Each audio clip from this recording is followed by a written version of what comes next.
भगवान और किसान की कहानी। एक बार एक किसान भगवान से बहुत नाराज हो गया। वह भगवान को कोसते हुए कहने लगा कि कभी बाढ़ आ जाए, कभी सूखा पड़ जाए, कभी धूप बहुत तेज हो जाए तो कभी ओले पड़ जाए। हर बार कुछ ना कुछ कारण से उसकी फसल थोड़ी खराब हो जाए।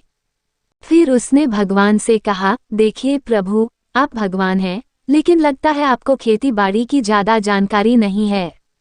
एक प्रार्थना है कि एक साल मुझे मौका दीजिए, जैसा मैं चाहूँ वैसा मौसम हो, फिर आप देखना मैं कैसे अन्न के भंडार भर दूंगा।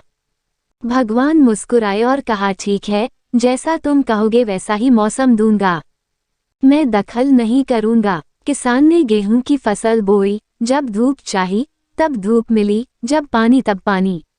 तेज धूप, ओले, बाढ़, आंधी तो उसने आने ही नहीं दी। समय के साथ फसल बढ़ी और किसान की खुशी भी, क्योंकि ऐसी फसल तो आज तक नहीं हुई थी। किसान ने मन ही मन सोचा, अब पता चलेगा भगवान को कि फसल कैसे करते हैं। बेकार ही इतने बरस हम किसानों को परेशान करते रहे। फसल काटने का समय भी आया। किसान बड़े गर्व से फसल काटने गया, लेकिन जैसे ही फसल काटने लगा, एकदम से छाती पर हाथ रख कर बैठ गया।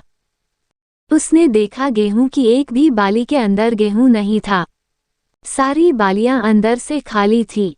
बड़ा दुखी होकर किसान ने भगवान से कहा, प्रभु ये क्या हुआ? भगवान ने कहा, ये तो होना ही था। तुमने पौधों को संघर्ष का जरा सा भी मौका नहीं दिया, न तेज धूप में उनको तपने दिया, न आंधी ओलों से जूझने दिया। उनको किसी प्रकार की चुनौती का एहसास जरा भी नहीं होने दिया। इसलिए सब पौधे खोखले रह गए। जब आंधी आती है, तेज बारिश होती है, ओले गिरते हैं, तब पौधा अपने बल से ही खड़ा रहता है। वो अपना अस्तित्व बचाने का संघर्ष करता है और इस संघर्ष से जो बल पैदा होता है वही उसे शक्ति देता है, ऊर्जा देता है, उसकी जीवटता को उभारता है।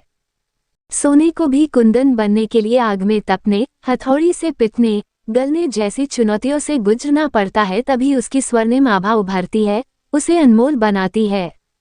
भगवान की यह बात सुनकर किसान को अपनी गलती का एहसास हो चुका था कि भगवान जो भी कुछ करते हैं वो हम सभी की भलाई के लिए ही करते हैं। इस तरह वह किसान भगवान को फिर से पहले जैसा करने को कह देता है और इस तरह किसान फिर से दोगुनी मेहनत के साथ अपने खेतों में मेहनत करने लग जाता है और सब कुछ भगवान के भरोसे छोड़ देता है कि भगवान जो भी करता है वह अच्छा ही करता है।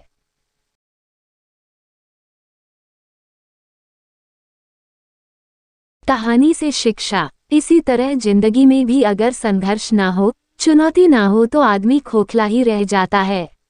उसके अंदर कोई गुण नहीं आ पाता। ये चुनौतियां ही हैं जो आदमी रूपी तलवार को धार देती हैं, उसे सशक्त और प्रखर बनाती हैं।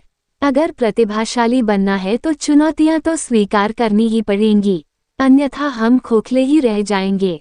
अगर जिंदगी में प्रखर बनना है, प्रतिभाशाली बनना है, तो संघर्ष और चुनौतियों का सामना तो करना ही पड़ेगा।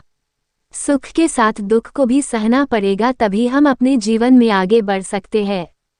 आपको कहानी अच्छी लगी तो एक लाइक जरूर करें। धन्यवाद।